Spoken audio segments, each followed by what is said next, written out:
Students, civil tips PSCയിലേക്ക് സ്വാഗതം. ഇന്ന് നമ്മൾ അഡ്വാൻസ്ഡ് സർവേയിൽ GPS എന്ന ടോപ്പിക്കാണ് നോക്കുന്നത്. നമുക്കറിയാം ഈ വരുന്ന ഫസ്റ്റ് ഗ്രേഡ് എക്സാമിൽ സർവേക്കാണ് കൂടുതൽ വെയിറ്റേജ് ഉള്ളത്. സോ സർവേ എന്ന ടോപ്പിക്ക് കൂടുതൽ കോൺസെൻട്രേഷൻ കൊടുത്ത് നിങ്ങൾ പഠിക്കേണ്ടത് തന്നെയാണ്. അപ്പോൾ നമുക്കിന്ന് GPS ചാപ്റ്റർ നോക്കാം. GPS എന്ന് പറഞ്ഞാൽ നമുക്കറിയാമായിരിക്കുമല്ലോ, global positioning system. Okay, GPS എന്ന് പറഞ്ഞാൽ എന്താണ്? Global positioning system. നമ്മളെല്ലാവരും മൊബൈൽ ഫോൺ യൂസ് ചെയ്യാറുണ്ട്. മൊബൈൽ ഫോണിൽ നമ്മൾ ഗൂഗിൾ മാപ്പ് യൂസ് ചെയ്യാറുണ്ട്. നമുക്ക് നമ്മുടെ ഫോണിൽ ലൊക്കേഷൻ ഓണാക്കിയതിന് ശേഷം ഗൂഗിൾ മാപ്പിൽ ഏതെങ്കിലും നമുക്കിപ്പോൾ കാണാൻ പറ്റാത്ത ഏത് സ്ഥലമായാലും, നമുക്കറിയാവുന്ന കാണാൻ പറ്റുന്ന സ്ഥലമായാലും, നമ്മൾ നിൽക്കുന്ന പൊസിഷനായാലും നമുക്ക് ഗൂഗിൾ മാപ്പിലൂടെ അറിയാൻ കഴിയും, അല്ലേ? അതെങ്ങനെയാണ് നമുക്ക് ആ ഗൂഗിൾ മാപ്പിൽ അതിൻ്റെ ഇൻഫർമേഷൻസ് കിട്ടുന്നത്? സാറ്റലൈറ്റ് വഴിയാണല്ലേ. ഓക്കെ, സാറ്റലൈറ്റ് വഴിയാണ് നമുക്ക് ആ ഇൻഫർമേഷൻസ് കിട്ടുന്നത്. സാറ്റലൈറ്റുകളിൽ നിന്ന് വരുന്ന സിഗ്നൽ വഴിയാണ് നമുക്ക് ആ ഒരു ഇൻഫർമേഷൻ കിട്ടുന്നത്. അങ്ങനെ നമുക്ക് ഗൂഗിൾ മാപ്പിൽ നമ്മുടെ ഫോണിൽ ലൊക്കേഷൻ ഓണാക്കിയിട്ട് ഗൂഗിൾ മാപ്പ് ഓപ്പൺ ആക്കി കഴിഞ്ഞാൽ നമുക്ക് കാണാൻ പറ്റാത്ത ഏത് സ്ഥലമായാലും നമുക്ക് സെർച്ച് ചെയ്തുകൊണ്ട് അവയുടെ ലൊക്കേഷൻ അല്ലെങ്കിൽ പൊസിഷൻ മനസ്സിലാക്കാൻ സാധിക്കും. നമ്മൾ എവിടെയാണോ നിൽക്കുന്നത് ആ ലൊക്കേഷനും അല്ലെങ്കിൽ പൊസിഷനും നമുക്ക് അതിലൂടെ അറിയാൻ കഴിയും. ഓക്കെ, അപ്പോൾ GPS എന്ന് പറഞ്ഞാൽ മറ്റൊന്നുകൂടെ. GPS എന്ന് പറഞ്ഞാൽ ഇങ്ങനെ പൊസിഷൻസ് കണ്ടുപിടിക്കാൻ യൂസ് ചെയ്യുന്ന ഒരു കൂട്ടം സാറ്റലൈറ്റുകളെയാണ് എന്തോന്ന് പറയുന്നത്? GPS എന്ന് പറയുന്നത്. ഓക്കെ, എന്താണ് GPS എന്ന് പറഞ്ഞാൽ full form global positioning system. Okay, global positioning സിസ്റ്റമാണ് GPS എന്ന് പറഞ്ഞാൽ. ഞാൻ നേരത്തെ പറഞ്ഞതുപോലെ ഒരു പോയിന്റിൻ്റെ അല്ലെങ്കിൽ ഒരു ഒബ്ജക്റ്റിൻ്റെ പൊസിഷൻ കണ്ടുപിടിക്കാൻ യൂസ് ചെയ്യുന്ന ഒരു കൂട്ടം സാറ്റലൈറ്റുകളെയാണ് എന്തോന്ന് പറയുന്നത്? GPS എന്ന് പറയുന്നത്. ഓക്കെ, ഇനി ഈ GPS-ന് ആരെങ്കിലും കൺട്രോൾ ചെയ്യണമല്ലേ? ഓക്കെ, ഈ GPS-നെ കൺട്രോൾ ചെയ്യാൻ ആരെങ്കിലും ഉണ്ടാവണം. എന്നാൽ മാത്രമേ നമുക്ക് അതിൻ്റെ കറക്റ്റ് ഡേറ്റാസൊക്കെ നമുക്ക് കിട്ടത്തുള്ളൂ. സോ GPS-നെ കൺട്രോൾ ചെയ്യുന്നത് ആരാണ്? US ഡിഫൻസ് ഡിപ്പാർട്ട്മെൻറ്റാണ്. ഓക്കെ, GPS-നെ കൺട്രോൾ ചെയ്യുന്നത് ആരാണ്? US ഡിപ്പാർട്ട്മെൻറ്റ് ഓഫ് ഡിഫൻസ് ആണ്. ഓക്കെ, US-ലെ ഡിഫൻസ് ഡിപ്പാർട്ട്മെൻറ്റാണ് നമ്മുടെ GPS കൺട്രോൾ ചെയ്യുന്നത്. ഈ GPS എന്താണ്? ഗ്ലോബലി ഫ്രീ ആയിട്ട് യൂസ് ചെയ്യാൻ പറ്റുന്നതാണ്. വേൾഡ് വൈഡ് ഫ്രീ ആയിട്ട് യൂസ് ചെയ്യാൻ പറ്റുന്നതാണ് ഈ GPS. നമ്മൾ ഈ GPS-നെ നേവ്സ്റ്റാർ എന്നും പറയുന്നു. Okay, GPS is commonly known as Navstar. Navstar എന്ന് പറഞ്ഞാൽ മറ്റൊന്നുമല്ല, navigation system with time and ranging. Okay, Navstar എന്ന് പറഞ്ഞാൽ navigation system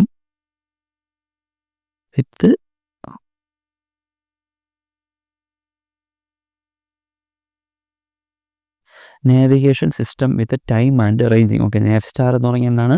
navigation system with time and ranging ആണ്. ഓക്കെ, അപ്പോൾ ഈ GPS കൺട്രോൾ ചെയ്യുന്നത് ഞാൻ പറഞ്ഞു US-ലെ ഡിഫൻസ് ഡിപ്പാർട്ട്മെൻ്റ് ആണെന്ന് പറഞ്ഞു. അതുപോലെ നമ്മുടെ ഇന്ത്യ കൺട്രോൾ ചെയ്യുന്ന അല്ലെങ്കിൽ ഇന്ത്യ വികസിപ്പിച്ചെടുത്ത ഒരു സിസ്റ്റം ഉണ്ട്. അതിന് IRNSS എന്ന് പറയുന്നു. ഓക്കെ, IRNSS എന്ന് പറയുന്നു. അതിൻ്റെ ഫുൾ ഫോം, അതിൻ്റെ ഡീറ്റെയിൽസ് നമുക്ക് താഴോട്ടുണ്ട്. അപ്പോൾ നമുക്ക് നോക്കാം. അപ്പോൾ ഇന്ത്യ കൺട്രോൾ ചെയ്യുന്ന അല്ലെങ്കിൽ ഇന്ത്യ വികസിപ്പിച്ചെടുത്ത ഒരു സിസ്റ്റമാണ് IRNSS. ഓക്കെ, ഇതുപോലെ ഓരോ രാജ്യങ്ങളും കൺട്രോൾ ചെയ്യുന്ന ഓരോ സിസ്റ്റമുണ്ട്. എക്സാമ്പിൾ ജപ്പാൻ കൺട്രോൾ ചെയ്യുന്നതുണ്ട്, ചൈന കൺട്രോൾ ചെയ്യുന്നതുണ്ട്, റഷ്യ കൺട്രോൾ ചെയ്യുന്നതുണ്ട്. ഓക്കെ, ഇതുപോലെ ഓരോ രാജ്യങ്ങളും കൺട്രോൾ ചെയ്യുന്ന ഓരോ സിസ്റ്റമുണ്ട്. ഇങ്ങനെയുള്ള എല്ലാ സിസ്റ്റത്തിനെയും ഓരോ രാജ്യങ്ങളും കൺട്രോൾ ചെയ്യുന്ന എല്ലാ സിസ്റ്റത്തിനെയും കോമൺ ആയിട്ട് പറയുന്ന പേരാണ് എന്തോന്നും? GNSS എന്ന് പറയുന്നു. ഓക്കെ, ഇങ്ങനെ നമ്മൾ ലൊക്കേഷൻ അല്ലെങ്കിൽ ഒരു പോയിന്റ് പൊസിഷൻ കണ്ടുപിടിക്കാൻ യൂസ് ചെയ്യുന്ന എല്ലാ സിസ്റ്റത്തിനെയും കോമൺ ആയിട്ട് നമ്മൾ എന്തോന്ന് പറയുന്നു? GNSS എന്ന് പറയുന്നു. ഓക്കെ, GNSS എന്ന് പറഞ്ഞാൽ എന്താണ്? Global navigation satellite system. Okay, global navigation satellite സിസ്റ്റമാണ് GNSS എന്ന് പറഞ്ഞാൽ. It represent any group of satellite which is useful for finding position of A point. ഒരു പോയിന്റിൻ്റെ പൊസിഷൻ ഫൈൻഡ് ചെയ്യാൻ പറ്റുന്ന ഒരു ഗ്രൂപ്പ് ഓഫ് സാറ്റലൈറ്റുകളാണ് GNSS എന്ന് പറയുന്നത്. ഓക്കെ, അതായത് GPS എന്ന് പറയുന്നത് ഒരു ഗ്രൂപ്പ് ഓഫ് സാറ്റലൈറ്റുകളെയാണ് GPS എന്ന് പറയുന്നത്. അതുപോലുള്ള GPS-നെ നമ്മൾ എന്തോന്ന് പറയുന്നു? GNSS എന്ന് പറയുന്നു. സോ അതുകൊണ്ടാണ് GNSS ഒരു ഗ്രൂപ്പ് ഓഫ് സാറ്റലൈറ്റ് എന്ന് പറയുന്നത്. ഓക്കെ, അപ്പോൾ ഞാൻ ഒന്നുകൂടെ പറയുന്നു, GPS എന്ന് പറഞ്ഞാൽ ഗ്ലോബൽ പൊസിഷനിങ് സിസ്റ്റമാണ്. അതിൻ്റെ ഫുൾ ഫോം വരുന്നത് ഒരു പോയിൻറ്റിൻ്റെ പൊസിഷൻ കണ്ടുപിടിക്കാൻ യൂസ് ചെയ്യുന്ന ഒരു കൂട്ടം സാറ്റലൈറ്റുകളെയാണ് എന്തോന്ന് പറയുന്നത്, GPS എന്ന് പറയുന്നത്. GPS കൺട്രോൾ ചെയ്യുന്നത് US ഡിഫൻസ് ഡിപ്പാർട്ട്മെൻറ്റാണ്. GPS-നെ നേവ്സ്റ്റാർ എന്നും പറയപ്പെടുന്നു.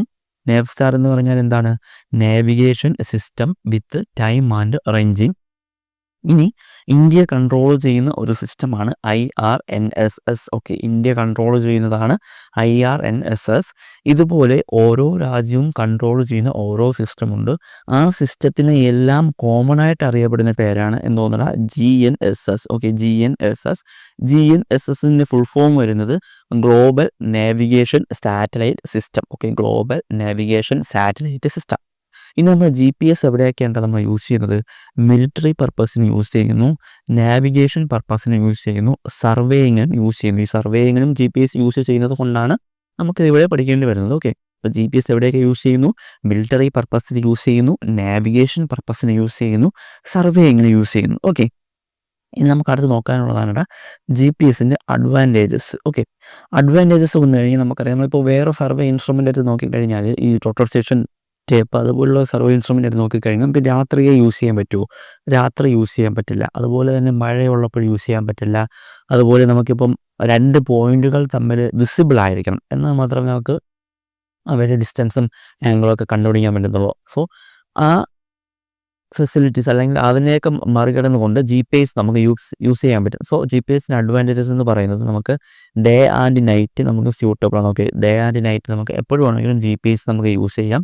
അതുപോലെ തന്നെ 2 പോയിൻറ്റുകൾ തമ്മിൽ വിസിബിൾ ആകണമെന്നില്ല. ഓക്കെ, വിസിബിൾ ആകണമെന്നില്ല. Visibility between points are not needed. Then വെതറിനെ ഡിപ്പെൻഡ് ചെയ്യേണ്ട കാര്യമുണ്ടോ, ഇല്ല. നമുക്ക് മഴയത്തായാലും വെയിലത്തായാലും നമുക്ക് GPS യൂസ് ചെയ്യാൻ പറ്റും. അതുപോലെ തന്നെ എല്ലാ പോയിൻറ്റും നമുക്ക് അവിടെ ആക്സസിബിൾ ആണ്.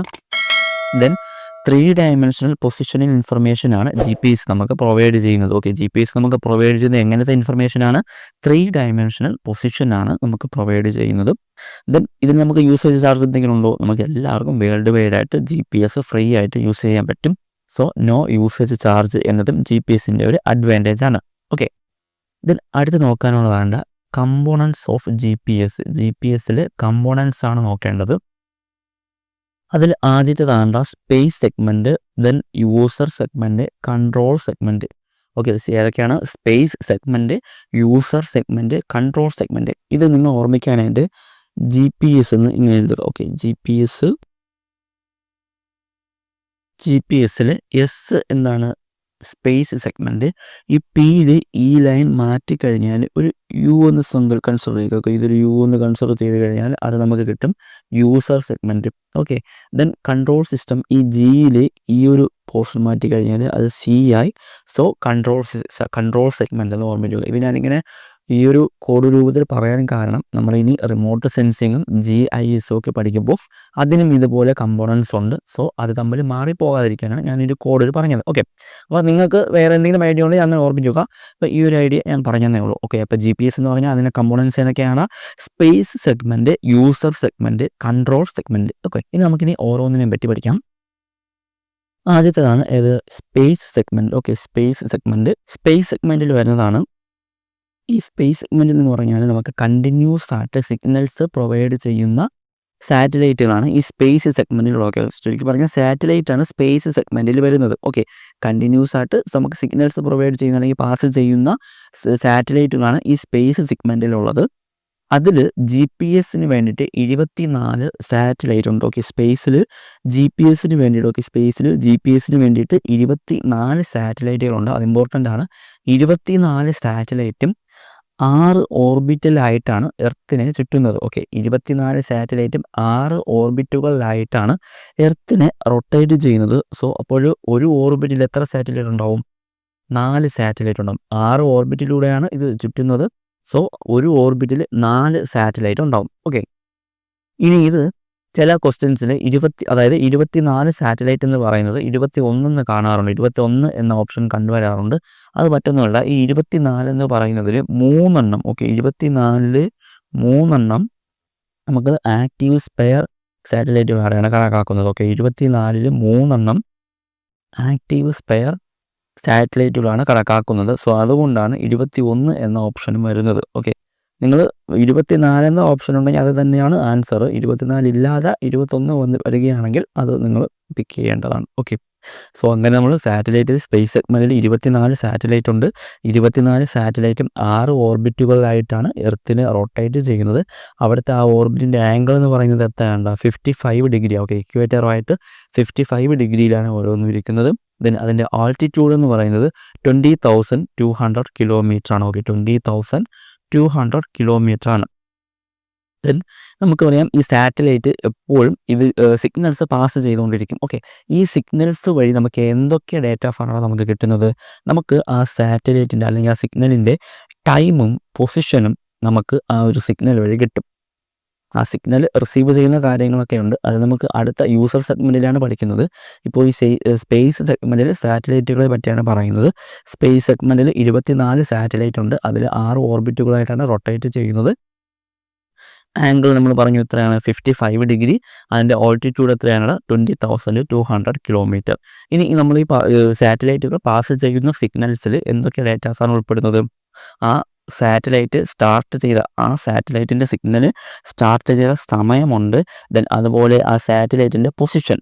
ഈ 2 കാര്യങ്ങളും ടൈമും പൊസിഷനും നമുക്ക് ആ ഒരു സിഗ്നലിലൂടെ നമുക്ക് കിട്ടും, റിസീവറിലൂടെ നമുക്ക് കിട്ടും. ഓക്കെ, ദെൻ ടൈം കിട്ടുമെന്ന് പറഞ്ഞു. ഈ ടൈം അവിടെ കിട്ടുകയാണെങ്കിൽ നമുക്ക് അവിടെ ഒരു ക്ലോക്ക് ഉണ്ടാവും അല്ലേ? അതിനെയാണ് നമ്മൾ അറ്റോമിക് ക്ലോക്ക് എന്ന് പറയുന്നത്. ഓക്കെ, അറ്റോമിക് ക്ലോക്ക് എന്ന് പറയുന്നു. ഈ അറ്റോമിക് ക്ലോക്കിൻ്റെ ആക്യുറസി എന്ന് പറയുന്നത് എത്രയാണ്?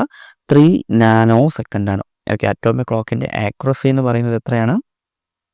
3 നാനോ സെക്കൻഡ് ആണ്. ഓക്കെ, 3 നാനോ സെക്കൻഡ് ആണ്. ഞാൻ പറഞ്ഞു 24 സാറ്റലൈറ്റ് 6 ഓർബിറ്റുകളായിട്ടാണ് എർത്തിനെ റൊട്ടേറ്റ് ചെയ്തത് പറഞ്ഞു. ഓക്കെ, ഇങ്ങനെ ഒരിക്കൽ എർത്തിനെ റൊട്ടേറ്റ് ചെയ്യാൻ വേണ്ടിയിട്ട് 12 അവേഴ്സ് വേണം. ഓക്കെ, ഒരിക്കൽ റൊട്ടേറ്റ് ചെയ്യാൻ വേണ്ടിയിട്ട് 12 അവേഴ്സ് വേണം. അല്ലെങ്കിൽ നമ്മൾ ഇതിനെ 12 സൈഡ്രിയൽ അവേഴ്സ് എന്ന് പറയുന്നു. ഓക്കെ, 12 സൈഡ്രിയൽ അവേഴ്സ് എന്ന് പറയും. ഇത് രണ്ടും കറക്റ്റ് തന്നെയാണ്. 12 അവേഴ്സ് എന്ന് പറഞ്ഞാലും 12 സൈഡ്രിയൽ അവേഴ്സ് എന്ന് പറഞ്ഞാലും കറക്റ്റ് തന്നെയാണ്. ഓക്കെ, അപ്പോൾ സ്പേസ് സെഗ്മെൻറ്റിൽ എന്തൊക്കെയാണ് പോയിന്റ്സ് പഠിച്ചത്? 24 സാറ്റലൈറ്റ് ഉണ്ട്. അതിൽ 6 ഓർബിറ്റുകളായിട്ടാണ് അത് എർത്തിനെ റൊട്ടേറ്റ് ചെയ്യുന്നത്. ആംഗിൾ 55 ഡിഗ്രിയാണ്. ഓൾട്ടിറ്റ്യൂഡ് വരുന്നത് എത്രയാണ്? 20,200 കിലോമീറ്റർ ആണ്. ദെൻ നമുക്ക് ഈ സാറ്റലൈറ്റ് പാസ് ചെയ്യുന്ന സിഗ്നൽ വഴി എന്തൊക്കെ ഡേറ്റാസ് കിട്ടുന്നു? Time and position. ഓക്കെ, ടൈമും ആ സാറ്റലൈറ്റിൻ്റെ പൊസിഷനും നമുക്ക് കിട്ടുന്നു. ദെൻ അറ്റോമിക് ക്ലോക്ക് ഒന്നിന് ടൈം പഠിച്ചു. അറ്റോമിക് ക്ലോക്കിൻ്റെ ആക്യുറസി എത്രയാണ്? 3 നാനോ സെക്കൻഡ് ആണ്. ഓക്കെ, 3 നാനോ സെക്കൻഡ് ആണ്. ദെൻ ഒരു റൊട്ടേഷൻ കംപ്ലീറ്റ് ആക്കാൻ വേണ്ടി 12 അവേഴ്സ് എടുക്കുന്നു, അല്ലെങ്കിൽ 12 സൈഡ്രിയൽ അവേഴ്സ് എന്ന് പറയുന്നു. ഓക്കെ, ദെൻ അടുത്തതാണ് user segment. Okay, user segment എന്ന് പറഞ്ഞാൽ അവിടെ പറയുന്നത് നമ്മുടെ റിസീവറിനെ പറ്റിയാണ്. ഓക്കെ, ഞാൻ നേരത്തെ പറഞ്ഞു നമ്മുടെ ഫോണിൽ ലൊക്കേഷൻ ഓണാക്കി കഴിഞ്ഞാൽ ഗൂഗിൾ മാപ്പിൽ ഏത് പൊസിഷൻ അല്ലെങ്കിൽ ഏത് ലൊക്കേഷൻ വേണമെങ്കിലും നമുക്ക് സെർച്ച് ചെയ്ത് കണ്ടുപിടിക്കാമെന്ന് പറഞ്ഞു. അപ്പോൾ എന്താണ് അവിടെ? ഫോൺ ഒരു റിസീവറാണ്. ഓക്കെ, നമ്മുടെ മൊബൈൽ ഫോൺ ഒരു റിസീവറാണ്. ഓക്കെ, അപ്പോൾ നമ്മുടെ സാറ്റലൈറ്റ് പാസ് ചെയ്ത് വിടുന്ന സിഗ്നൽസിനെ റിസീവ് ചെയ്യാൻ ഒരു റിസീവർ വേണം. അതിനൊരു എക്സാമ്പിളാണ് ഏതാ? മൊബൈൽ ഫോണും. ഇനി നമ്മളൊരു പോയിന്റിൻ്റെ പൊസിഷൻ നമുക്ക് ഡിറ്റർമിൻ അല്ലെങ്കിൽ നമുക്ക് കിട്ടണമെങ്കിൽ മിനിമം 3 സിഗ്നൽസ് വേണം. Okay, minimum 3 signals is required for the representation of position. ഒരു പോയിന്റിൻ്റെ പൊസിഷൻ നമുക്ക് റെപ്രസെൻറ്റ് ചെയ്യാനായിട്ട് മിനിമം 3 സിഗ്നൽസ് വേണം. ഇനി കുറച്ചുകൂടെ ആക്യുറേറ്റ് ആയിട്ട് ആ ഒരു പോയിന്റിൻ്റെ പൊസിഷൻ നമുക്ക് പറയണമെങ്കിൽ മിനിമം 4 സിഗ്നൽസ് വേണം. ഓക്കെ, അതായത് ഇതിപ്പം ഇവിടെ ഒരു റിസീവറാണ്. ഓക്കെ, ഇതൊരു റിസീവറാണ്. ഇത് സാറ്റലൈറ്റുകളാണ്. ഓക്കെ, 3 സാറ്റലൈറ്റുകളുണ്ട്. ഈ സാറ്റലൈറ്റിൽ നിന്ന് വരുന്ന സിഗ്നലിനെ ഈ റിസീവർ റിസീവ് ചെയ്യുന്നു. അങ്ങനെ നമുക്ക് ഡാറ്റാസ് കിട്ടുന്നു. ഇങ്ങനെ 3 സാറ്റലൈറ്റുകളിൽ നിന്ന് വരുന്ന സിഗ്നൽസ് 3 സിഗ്നൽസ് ഉണ്ടെങ്കിൽ നമുക്കൊരു പോയിന്റിൻ്റെ പൊസിഷൻ നമുക്ക് പറയാൻ കഴിയും. ഇനി 4 സിഗ്നൽസ് ഉണ്ടെങ്കിൽ, ഓക്കെ, 4 സാറ്റലൈറ്റുകൾ വരുന്ന സിഗ്നൽസ് ഉണ്ടെങ്കിൽ നമുക്ക് കുറച്ചുകൂടെ ആക്യുറേറ്റ് ആയിട്ട് ആ പോയിന്റിൻ്റെ പൊസിഷൻ നമുക്ക് റെപ്രസെൻറ്റ് ചെയ്യാൻ പറ്റും. ഓക്കെ, ഇനി ഞാൻ പറഞ്ഞു നമ്മുടെ സ്പേസ് സെഗ്മെൻറ്റ് പറഞ്ഞപ്പോൾ ഓരോ സിഗ്നലും ആ സിഗ്നൽ എപ്പോഴാണോ അവിടെ നിന്ന് സ്റ്റാർട്ട് ചെയ്തത്, ദെൻ അതുപോലെ തന്നെ ആ സാറ്റലൈറ്റിൻ്റെ പൊസിഷൻ. ഓക്കെ, ആ സിഗ്നലിലൂടെ നമുക്ക് ആ ടൈമും പൊസിഷനും കിട്ടും. എപ്പോഴാണോ ആ സിഗ്നൽ അവിടെ നിന്ന് സ്റ്റാർട്ട് ചെയ്തത്, ഈ സാറ്റലൈറ്റിൻ്റെ പൊസിഷനും നമുക്ക് ഈ റിസീവറിൽ കൂടെ കിട്ടും. ഓക്കെ, റിസീവറിൽ കൂടെ കിട്ടും. ഇങ്ങനെ ഉള്ള കുറേ സിഗ്നൽസിൽ നിന്ന് വരുന്ന ഡാറ്റാസ് വെച്ചിട്ടാണ് നമുക്ക് നമുക്ക് ഏത് പോയിന്റിൻ്റെ പൊസിഷനാണോ ആവശ്യം അതിൻ്റെ ഡാറ്റാസ് അല്ലെങ്കിൽ അതിൻ്റെ ഡീറ്റെയിൽസ് നമുക്ക് കിട്ടുന്നത്. ഓക്കെ, അപ്പോൾ നമുക്ക് ഈ സാറ്റലൈറ്റ് പാസ് ചെയ്ത് വിടുന്ന സിഗ്നൽസിൽ നിന്ന് നമുക്ക് ആ സിഗ്നൽ അവിടെ നിന്ന് എപ്പോഴാണോ സ്റ്റാർട്ട് ചെയ്തത്, അതുപോലെ എപ്പോഴാണോ റിസീവ് ചെയ്തത്, ആ ഡാറ്റാസും സാറ്റലൈറ്റിൻ്റെ പൊസിഷനും നമുക്ക് ഈ റിസീവറിൽ അറിയാൻ സാധിക്കും. ഓക്കെ, ഈ സാറ്റലൈറ്റിൻ്റെ പൊസിഷനും സിഗ്നൽ അവിടെ നിന്ന് ഈ സാറ്റലൈറ്റിൽ നിന്ന് എപ്പോഴാണോ സ്റ്റാർട്ട് ചെയ്തത് ആ കാര്യവും ആ ഡാറ്റാസും, അതുപോലെ ഈ സിഗ്നൽ റിസീവറിൽ എപ്പോഴാണോ റിസീവ് ആയത് ആ ഡീറ്റെയിലും നമുക്ക് ഈ റിസീവറിൽ അറിയാൻ സാധിക്കും. അങ്ങനെയുള്ള കുറേ സിഗ്നലുകൾ, അങ്ങനെയുള്ള 3 സിഗ്നലുകളുടെ ഡാറ്റാസ് കിട്ടിക്കഴിഞ്ഞാൽ നമുക്കൊരു പോയിന്റിൻ്റെ പൊസിഷൻ നമുക്ക് റെപ്രസെൻറ്റ് ചെയ്യാൻ കഴിയും. 4 സിഗ്നലുകളുടെ ഡാറ്റാസ് കിട്ടിക്കഴിഞ്ഞാൽ ആ ഒരു പോയിന്റിൻ്റെ പൊസിഷൻ നമുക്ക് കുറച്ചുകൂടെ ആക്യുറേറ്റായിട്ട് റെപ്രസെൻറ്റ് ചെയ്യാൻ കഴിയും. ഇനി ഈ ഒരു പ്രോസസ്സിൽ, അതായത് ഈ പൊസിഷൻ ഡിറ്റർമിൻ ചെയ്യുന്ന പ്രോസസ്സിനെ നമ്മൾ ട്രൈലാട്രേഷൻ എന്ന് പറയുന്നു. ഓക്കെ, ഈ ഒരു പൊസിഷനെ ഡിറ്റർമിൻ ചെയ്യുന്ന പ്രോസസ്സിനെ എന്ത് പറയുന്നതാണ്? ട്രൈലാട്രേഷൻ എന്ന് പറയുന്നു. ഓക്കെ, ഇനി ട്രൈലാട്രേഷന് മറ്റൊരു പേരിലൂടെ ട്രൈലാട്രേഷനെ നമ്മൾ സാറ്റലൈറ്റ് റേഞ്ചിങ് എന്നും പറയുന്നു. ഓക്കെ, പൊസിഷൻ ഡിറ്റർമിൻ ചെയ്യുന്ന പ്രോസസ്സിന് എന്തെന്ന് പറയുന്നത് ട്രൈലാട്രേഷൻ എന്ന് പറയുന്നു. ഓക്കെ, ട്രൈലാട്രേഷൻ അല്ലെങ്കിൽ മറ്റൊരു പേരെന്താണ്? Satellite ranging. ഓക്കെ, ഇനി നമ്മൾ പറഞ്ഞു നമ്മൾ ഈ സർവേയിൽ GPS ഉപയോഗിക്കുമെന്ന് പറഞ്ഞു. ഈ സർവേ പർപ്പസ് നമുക്ക് കുറച്ചൊരു ആക്യുറേറ്റ് ആവശ്യമാണല്ലേ. സോ അങ്ങനെ നമ്മൾ സർവേ പർപ്പസിൽ നമ്മൾ യൂസ് ചെയ്യുന്നതെന്ന് പറഞ്ഞാൽ അതായത് for surveying purpose accurate user segment are required. It include ഒരു ട്രൈപോഡ് വിത്ത് ആൻറ്റിന കൂടെയുള്ള ഒരു ട്രൈപോഡ് ഉണ്ടാവും, ദെൻ പവർ സോഴ്സ് ഉണ്ടാവും, ദെൻ കൺട്രോൾ പാർട്ടും ഉണ്ടാവും. ഓക്കെ, കൺട്രോൾ പാർട്ടും ഉണ്ടാവും. അപ്പോൾ ഒരു സർവേയിൽ നമ്മൾ GPS ഉപയോഗിക്കുമ്പോൾ അതിനെന്തൊക്കെ ഉണ്ടാവും? ഒരു ട്രൈപോഡും ആൻറ്റിന കൂടെയുള്ള ഒരു ട്രൈപോഡ് ഉണ്ടാവും, ദെൻ പവർ സോഴ്സ് ഉണ്ടാവും, ദെൻ കൺട്രോൾ പാർട്ട് ഉണ്ടാവും. ഇത്രയാണ് നമ്മൾ സർവേയിൽ ഉപയോഗിക്കുന്ന GPS ഉള്ളത്. ഓക്കെ, ദെൻ അടുത്ത സെഗ്മെൻറ്റാണ് നമുക്ക് നോക്കേണ്ടത് control segment. Okay, control segment എന്ന് പറഞ്ഞാൽ വേറെ ഒന്നുമല്ല, നമ്മൾ ഈ സാറ്റലൈറ്റിൽ നിന്ന് സിഗ്നൽസ് വരുന്നുണ്ടല്ലോ, ഈ സാറ്റലൈറ്റിനെ മോണിറ്റർ ചെയ്യാനും അല്ലെങ്കിൽ നമ്മൾ പറഞ്ഞ അറ്റോമിക് ക്ലോക്കിൻ്റെ കാലിബ്രേറ്റ് ചെയ്യാനും ഈ ഓർബിറ്റിൻ്റെ പൊസിഷൻസ് അപ്ഡേറ്റ് ചെയ്യുക, ഇതൊക്കെയാണ് ഈ കൺട്രോൾ സെഗ്മെൻറ്റ് കൊണ്ട് ഉദ്ദേശിക്കുന്നത്. ഓക്കെ, അപ്പോൾ നമ്മൾ നേരത്തെ പറഞ്ഞു GPSനെ കൺട്രോൾ ചെയ്യുന്നത് ആരാണ്? US ഡിഫൻസ് ഡിപ്പാർട്ട്മെൻറ്റാണ് നമ്മുടെ GPSനെ കൺട്രോൾ ചെയ്യുന്നത്. ഓക്കെ, അപ്പോൾ കൺട്രോൾ സെഗ്മെൻറ്റ് എന്ന് പറഞ്ഞാൽ they continuously monitor the position of satellite, calibrate atomic clock and track position of satellite. നമുക്ക് ഈ സാറ്റലൈറ്റിൻ്റെ പൊസിഷൻ മോണിറ്റർ ചെയ്യാനും ഈ അറ്റോമിക് ക്ലോക്കിനെ കാലിബ്രേറ്റ് ചെയ്യാനും അതുപോലെ തന്നെ ഓർബിറ്റിൻ്റെ പൊസിഷൻ നമുക്ക് അപ്ഡേറ്റ് ചെയ്യുക എന്നൊക്കെയാണ് ഈ കൺട്രോൾ സെഗ്മെൻറ്റിലുള്ളത്. ഇനി ഈ കൺട്രോൾ സെഗ്മെൻറ്റിൽ ഇൻക്ലൂഡ് ഒരു മാസ്റ്റർ സ്റ്റേഷൻ ഉണ്ടാവും, ദെൻ മോണിറ്റർ സ്റ്റേഷൻ ഉണ്ടാവും, അതുപോലെ തന്നെ ഗ്രൗണ്ട് ആൻറ്റിനാസും ഉണ്ടാവും. ഓക്കെ, എന്നൊക്കെ ഉണ്ടാവും? മാസ്റ്റർ സ്റ്റേഷൻ ഉണ്ടാവും, മോണിറ്റർ സ്റ്റേഷൻ ഉണ്ടാവും, അതുപോലെ ഗ്രൗണ്ട് ആൻറ്റിനാസും ഉണ്ടാവും. ഓക്കെ, അത്രയാണ് GPSൻ്റെ കമ്പോണൻസ് എന്ന് പറയുന്നത്. GPSൻ്റെ കമ്പോണൻസ് ഏതൊക്കെയാണ്? Space segment, user segment, control segment. അത് നമ്മൾ ഓരോന്നിനെയും പറ്റി പറഞ്ഞു.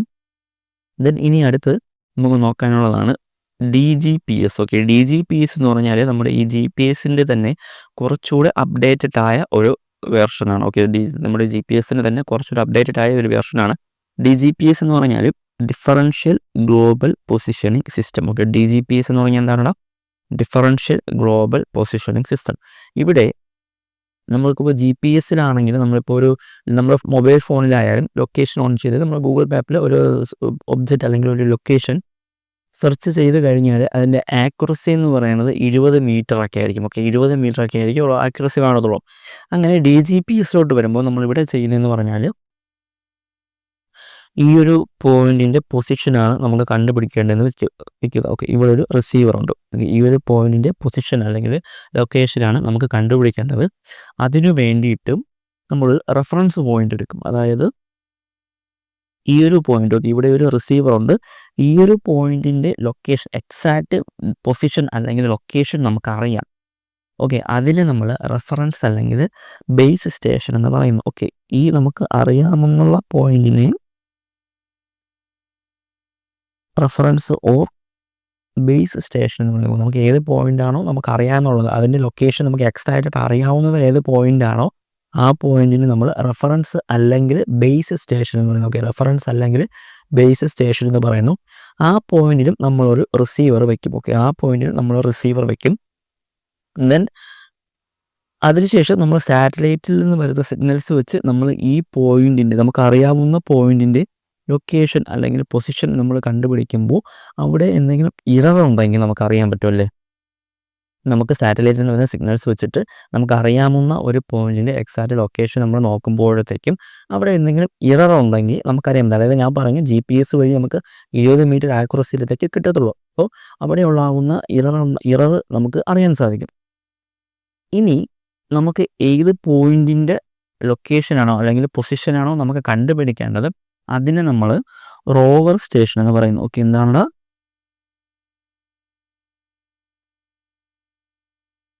ROVER റോവർ സ്റ്റേഷൻ എന്ന് പറയുന്നത്. ഏത് പോയിന്റിൻ്റെ ലൊക്കേഷനാണോ നമുക്ക് കണ്ടുപിടിക്കേണ്ടത് ആ പോയിന്റിന് നമ്മൾ റോവർ സ്റ്റേഷൻ എന്ന് പറയുന്നു. ഇവിടെയും നമ്മളൊരു റിസീവർ ഉണ്ടാകുമെന്ന് പറഞ്ഞു. ഈ റിസീവർ വഴി നമുക്ക് സാറ്റലൈറ്റിൽ നിന്ന് വരുന്ന സിഗ്നൽസ് വഴി കിട്ടുന്ന ഡാറ്റാസ് വെച്ചിട്ട് ഈ പോയിന്റിൻ്റെയും അതായത് ഈ റോവർ സ്റ്റേഷനിലെ പോയിന്റിൻ്റെയും ലൊക്കേഷൻ നമുക്ക് കണ്ടുപിടിക്കുമ്പോൾ ഒരു ഇറർ സംഭവിക്കും.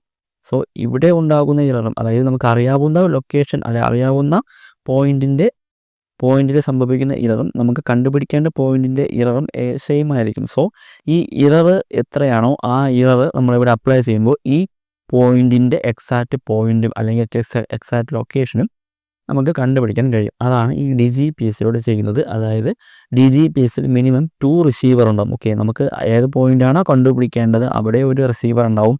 നമ്മൾ റെഫറൻസ് ആയിട്ട് എടുക്കുന്ന പോയിന്റിനും ഒരു റിസീവർ ഉണ്ടാവും. അങ്ങനെ മിനിമം 2 റിസീവർ ഉണ്ടാവും. അതുപോലെ തന്നെ നമുക്ക് പൊസിഷൻ കുറച്ചുകൂടെ ആക്യുറസി ആയിട്ട് കിട്ടും. ഇവിടെ നമ്മൾ എത്ര സ്റ്റേഷൻ നമ്മൾ കൺസിഡർ ചെയ്തു? 2 സ്റ്റേഷൻസ് കൺസിഡർ ചെയ്തു. ഓക്കെ, അത്രയാണ് DGPSലുള്ളത്. DGPSനാണ് നമ്മൾ പറയുന്നു നമുക്കിപ്പോൾ ഒരു പോയിന്റിൻ്റെ എക്സാക്റ്റ് ലൊക്കേഷൻ അറിയാം. ഓക്കെ, ഒരു പോയിന്റിൻ്റെ എക്സാക്റ്റ് ലൊക്കേഷൻ അറിയാം. ആ ലൊക്കേഷൻ നമ്മൾ റിസീവർ വെച്ചിട്ട് സാറ്റലൈറ്റിൽ നിന്ന് വരുന്ന സിഗ്നൽസ് വെച്ചിട്ട് ആ ലൊക്കേഷൻ നമ്മൾ ട്രാക്ക് ചെയ്യുമ്പോൾ അവിടെ ഉണ്ടാകുന്ന ഇറർ നമുക്ക് ഓട്ടോമാറ്റിക്കായിട്ട് നമുക്ക് അറിയാൻ സാധിക്കും.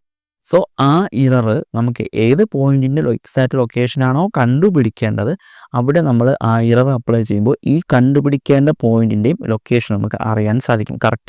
കറക്റ്റ് പോയിന്റ് നമുക്ക് കറക്റ്റ് എക്സാക്റ്റ് ലൊക്കേഷൻ നമുക്ക് അറിയാൻ സാധിക്കും. അങ്ങനെയാണ് ഈ DGPSൽ ചെയ്യുന്നത്. DGPSൽ ആ ഒരു പ്രോസസ്സ് ഞാൻ പറയുന്നേ ഉള്ളൂ. നമുക്ക് എക്സാം പോയിന്റ് ഓഫ് വ്യൂ വന്നു കഴിഞ്ഞാൽ നമുക്കുള്ള പോയിന്റ്സ് എന്ന് പറയുന്നത് അവിടെ ഈ ഫുൾ ഫോം നിങ്ങൾ ഓർത്ത് വെച്ചിരിക്കുക. DGPS എന്ന് പറഞ്ഞാൽ differential global positioning system. Okay, differential global positioning system. അവിടെ മിനിമം 2 റിസീവറാണ് നമ്മൾ യൂസ് ചെയ്യുന്നത്. മിനിമം 2 റിസീവറാണ് നമ്മൾ യൂസ് ചെയ്യുന്നത്. അതുപോലെ GPSൻ്റെ ഒരു അഡ്വാൻസ്ഡ് വെർഷനാണ്. ഓക്കെ, GPSൻ്റെ ഒരു അഡ്വാൻസ്ഡ് വെർഷനാണ് DGPS എന്ന് പറയുന്നത്. ഇവിടെ നമുക്ക് പൊസിഷൻ കുറച്ചുകൂടെ ആക്യുറസി ആയിട്ട് കിട്ടും. നമ്മളവിടെ 2 സ്റ്റേഷൻ കൺസിഡർ ചെയ്യുന്നു. ദെൻ അടുത്ത് നോക്കേണ്ടത് റെഫറൻസ് പോയിൻ്റായിട്ട് എടുക്കുന്നതിനെ പറയുന്നത് റെഫറൻസ് അല്ലെങ്കിൽ ബേസ് സ്റ്റേഷൻ എന്ന് പറയുന്നു. നമ്മൾ ഏത് പോയിന്റിൻ്റെ ലൊക്കേഷനാണ് നമുക്ക് കണ്ടുപിടിക്കേണ്ടത് അതിനെ നമ്മൾ റോവർ സ്റ്റേഷൻ എന്ന് പറയുന്നു. ഓക്കെ, റോവർ സ്റ്റേഷൻ എന്ന് പറയുന്നു. ഓക്കെ, അത്രയും പോയിന്റ് അതിൽ നോക്കി വെച്ചിരിക്കുന്നു. ദെൻ അതുപോലുള്ള അടുത്തതാണ്, അതായത് DGPSൻ്റെ കുറച്ചുകൂടെ അപ്ഡേറ്റഡ് വെർഷനാണ് RTK എന്ന് പറയുന്നത്. RTK എന്ന് പറഞ്ഞാൽ real time kinematic. Okay, real time kinematic ആണ്. ഇവിടെ നമ്മൾ റിയൽ ടൈം കൈനമെറ്റിക് ആണ്. അതായത് ക്ലോക്ക്, നമ്മൾ നേരത്തെ ടൈമിൻ്റെ കാര്യം പറഞ്ഞു. ടൈം നമുക്ക് സാറ്റലൈറ്റിൻ്റെ സിഗ്നൽസ് വഴി കിട്ടും. സോ അവിടെയും ഒരു ഇറർ സംഭവിക്കും. ആ ഇററിനെ, അതായത് ആ ക്ലോക്ക് ഇററിനെ എലിമിനേറ്റ് ചെയ്യും. Okay, eliminate clock error. Okay, eliminate clock error. Then അതുപോലെ തന്നെ നമുക്കങ്ങനെ ആ ക്ലോക്ക് എററിനെ എലിമിനേറ്റ് ചെയ്യുമ്പോൾ എന്ത് പറ്റും? നമുക്ക് കുറച്ചുകൂടെ ആക്യുറസി ആയിട്ട് ലൊക്കേഷൻ കിട്ടും. Okay, so advancement of DGPS ആണിത്. സോ അപ്പം ഇതിലുള്ള 2 പോയിന്റ് എന്ന് പറയുന്നത്, ഒന്ന് റിയൽ ടൈം കൈനമെറ്റിക്, അതിൻ്റെ ഫുൾ ഫോം പഠിക്കുക. ദെൻ എലിമിനേറ്റ് ക്ലോക്ക് എററിനെ ഇത് എലിമിനേറ്റ് ചെയ്യും. അപ്പോൾ നമുക്ക് കുറച്ചുകൂടെ ആക്യുറസി ആയിട്ട് നമുക്ക് ലൊക്കേഷൻ കിട്ടും. ദെൻ DGPSൻ്റെ ഒരു അഡ്വാൻസ്ഡ് വെർഷനാണ് RTK എന്ന് പറയുന്നത്. ദെൻ നമ്മുടെ അഡ്വാൻസ്ഡ് ടെക്നോളജി ഇപ്പം സർവേയിൽ അല്ലെങ്കിൽ GPS-ലുള്ള അഡ്വാൻസ്ഡ് ടെക്നോളജി ഏതെന്ന് ചോദിച്ചാലും ഈ RTK ആണ്. ഓക്കെ, റിയൽ ടൈം കൈനമെറ്റിക് ആണ്. ഓക്കെ, അത്രയാണ് നമുക്കതിൽ നോക്കാനുള്ളത്.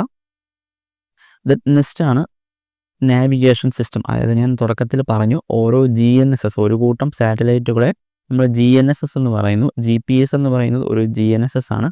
അതുപോലെ ഓരോ രാജ്യങ്ങളും കൺട്രോൾ ചെയ്യുന്ന GNSSനെ പറ്റിയാണ് നമുക്ക് അടുത്ത് നോക്കേണ്ടത്. നമുക്ക് നോക്കാം. ആദ്യത്തേത് ഞാൻ പറഞ്ഞതുപോലെ നേവ്സ്റ്റാർ. ഓക്കെ, നേവ്സ്റ്റാർ എന്ന് പറഞ്ഞാൽ എന്താണ്? GPS തന്നെയാണ്. ഓക്കെ, നേവ്സ്റ്റാർ എന്ന് പറഞ്ഞാൽ GPS ആണ്. നേവ്സ്റ്റാറിനെ കൺട്രോൾ ചെയ്യുന്നത് ആരാണ്? USA ആണ്. ദെൻ ഗ്ലോനാസിനെ കൺട്രോൾ ചെയ്യുന്നത് റഷ്യയാണ്. ഗലീലിയോ കൺട്രോൾ ചെയ്യുന്നത് യൂറോപ്പാണ്. ദെൻ ബെയ്ഡു കൺട്രോൾ ചെയ്യുന്നത് ചൈനയാണ്. ദെൻ IRNSS കൺട്രോൾ ചെയ്യുന്നത് ഇന്ത്യയാണ്. ദെൻ QZSS കൺട്രോൾ ചെയ്യുന്നത് ജപ്പാനാണ്. ഓക്കെ, QZSS കൺട്രോൾ ചെയ്യുന്നത് ജപ്പാനാണ്. ഇതിൽ ഗ്ലോബലി നമ്മൾ യൂസ് ചെയ്യുന്നത് നേവ്സ്റ്റാറും ഗ്ലോനാസുമാണ്. അത് ഗ്ലോബലി നമ്മൾ യൂസ് ചെയ്യുന്നത് നേവ്സ്റ്റാറും ഗ്ലോനാസുമാണ്. ഓക്കെ, ദെൻ അടുത്ത് നമുക്ക് പഠിക്കേണ്ടതാണ് നമ്മൾ ഇന്ത്യ കൺട്രോൾ ചെയ്യുന്ന IRNSS. ഓക്കെ, IRNSSൻ്റെ ഫുൾ ഫോം എന്താണ്? Indian regional navigation satellite system. Indian regional navigation satellite system. ഇതിന് നമ്മൾ നാവിക് എന്നും പറയും. ഓക്കെ, IRNSSനെ നാവിക് എന്നും പറയുന്നു. അതിൻ്റെ ഫുൾ ഫോം നോക്കുകയാണെങ്കിൽ നാവിഗേഷൻ വിത്ത് ഇന്ത്യൻ കോൺസ്റ്റലേഷൻ.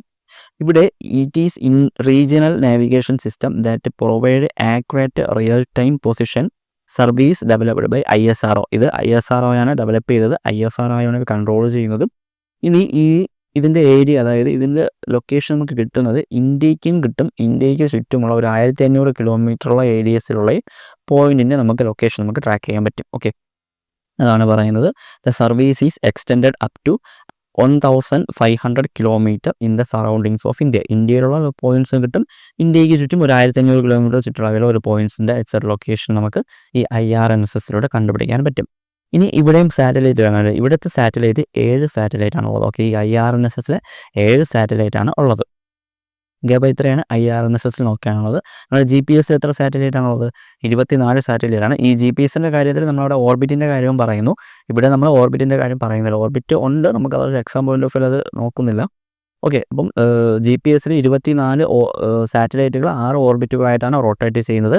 IRNSSൽ 7 സാറ്റലൈറ്റാണ് ഉള്ളത്. ഓക്കെ, അപ്പോൾ ഇത്രയാണ് GPS എന്ന ചാപ്റ്റർ. അപ്പോൾ എല്ലാവരും നല്ല രീതിയിൽ പഠിക്കുക. നിങ്ങൾക്ക് എന്തെങ്കിലും ഡൗട്ട് ഉണ്ടെങ്കിൽ കമൻറ്റായിട്ട് അറിയിക്കുക. വീഡിയോ ഇഷ്ടമായാൽ ചാനൽ സബ്സ്ക്രൈബ് ചെയ്യുക. അപ്പോൾ എല്ലാവർക്കും താങ്ക് യു.